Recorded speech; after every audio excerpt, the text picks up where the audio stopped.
Year 6, welcome to week 3, day 3 of your online learning. Today we are looking at the chapter 3 of Nightfall on the Somme, and I really hope you are enjoying reading this story.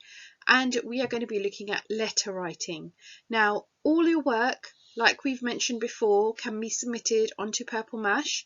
Please also send us pictures of what you've been doing, and you can email us on year6@grange.harrow.sch.uk.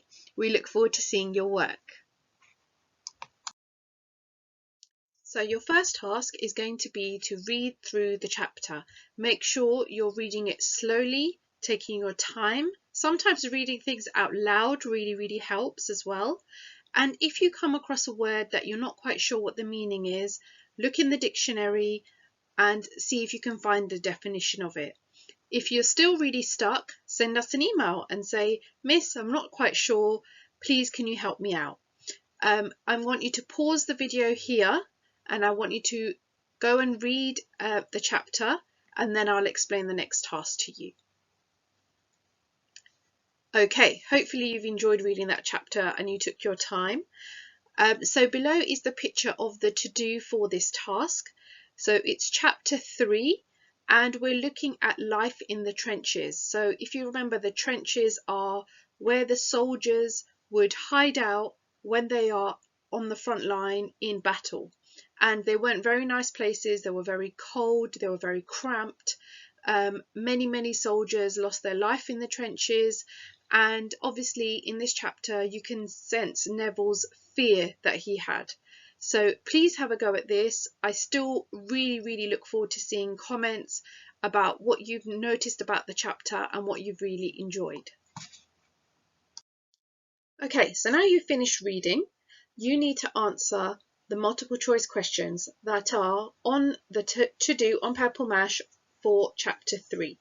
Remember, these questions are very quick fire questions and a really good way to test that you have understood what you have read.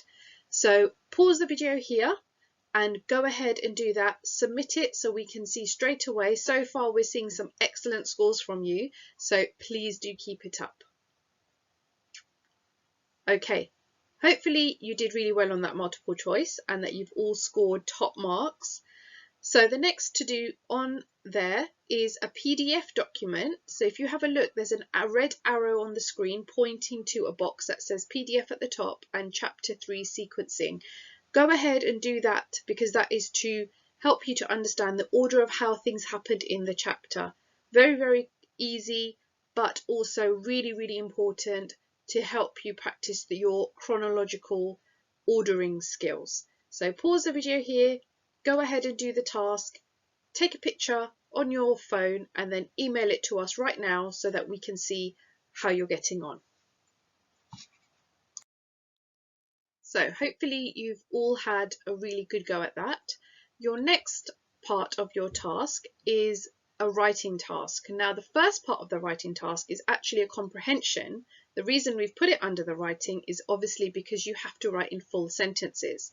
So we've done a lot of practice on this before schools were shut down. So we had a lot of time where we actually looked at including evidence in our answers, how we explain how we get to our answers. So we want to see lots and lots of evidence of that. Now again, this is a PDF document, so it is not a to-do. So you need to look at the questions that are on your computer screen, write them down, take a picture and upload it onto email just so that we can have a look to see how well you're getting on. So please make sure you do this because this is a really important skill that we need to continue to practice.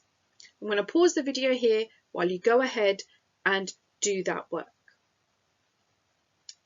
Okay, I'm hoping that you did really well on that and I'm looking forward to having an inbox flooded with pictures of your comprehension.